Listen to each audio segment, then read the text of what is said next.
नागलगाव परिसरातील पाझर तलाव कोरडेच, जनावरांच्या पाण्याचा प्रश्न गंभीरच। पावसाने यंदा दडी दिल्याने उदगीर तालुक्यातील नागलगाव परिसरातील रंगवाळा तांडा, मारुती तांडा आणि बोरतळा तांडा येथील पाझर तलाव पूर्णपणे कोरडे पडले आहेत। त्यामुळे परिसरातील पशुधनासमोर पिण्याच्या पाण्याचे गंभीर संकट निर्माण झाले असून शेतकरी आणि पशुपालक मोठ्या चिंतेत आहेत।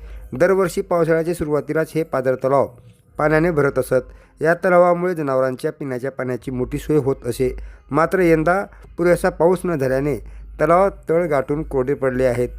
परिणामी पशुपालकांना जनावरांसाठी दूरवरून पाणी आणावे लागत असून त्यासाठी वेळ, श्रम आणि खर्च मोठ्या प्रमाणात वाढला आहे। परिसरातील अनेक शेतकऱ्यांनी खरीप हंगामाच्या पेरण्या केल्या असल्या तरी पावसाअभावी पिकांच्या वाढीवरही परिणाम होत आहे।